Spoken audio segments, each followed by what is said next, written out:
என்னோட பிரெக்னன்சியில எனக்கு 38 வீக்ஸ் ஆயிடுச்சு. 39 வீக்ஸ் ஆயிடுச்சு. எனக்கு இன்னும் பெயின் இல்ல.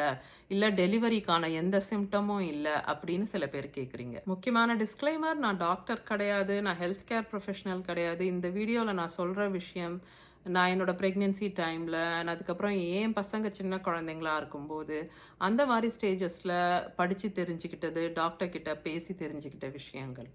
நீங்க தெரிஞ்சுக்க வேண்டிய விஷயம் என்னன்னா, பெயின் அப்படிங்கிறது or delivery pain or labour pain அப்படிங்கிறது லேபர் ஸ்டார்ட் ஆன அப்புறம் தான் வரும்.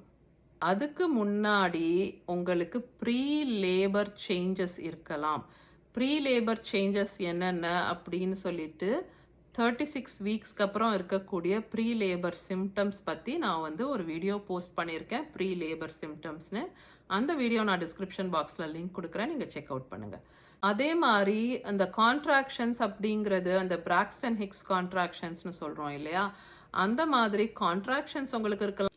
ஸோ அந்த ப்ரீ லேபர் சிம்டம்ஸ் தான் உங்களுக்கு டெலிவரிக்கு முன்னாடி இருக்குமே தவிர, உங்களோட லேபர் பெயின் அப்படிங்கிறது லேபர் ஆரம்பித்த அப்புறம் தான் இருக்கும்.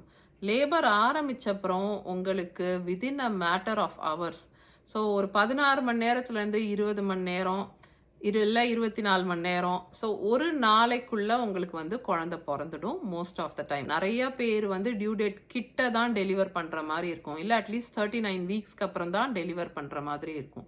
ஒரு சில பேருக்கு 37 வீக்ஸ்க்கு அப்புறம் கூட டெலிவரி ஆகலாம். பட் லேபர் பெயின் எப்போ வரும் அப்படின்னா, லேபர் ஆரம்பிச்சப்புறம் வரும். லேபர் ஆரம்பிச்சப்புறம் உங்களுக்கு ஒரு 20 to 24 ஹவர்ஸ்க்குள்ள குழந்தை பிறந்துடும் most of the time. But அதையும் தாண்டி சில பேருக்கு இருக்கலாம். அந்த ஏர்லி லேபருங்கிறது வந்து கொஞ்சம் முன்ன பின்ன ஆகும்.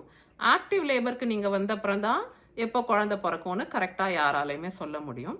இந்த ஸ்டேஜஸ் ஆஃப் லேபர் பற்றியும் ஒரு டீட்டெயில்டு வீடியோ இருக்குது. நான் அந்த வீடியோவும் டிஸ்கிரிப்ஷன் பாக்ஸில் லிங்க் கொடுக்குறேன், நீங்கள் செக் அவுட் பண்ணுங்கள். அப்போ தான் நான் என்ன சொல்கிறேன்னு உங்களுக்கு முழுசாக புரியும்.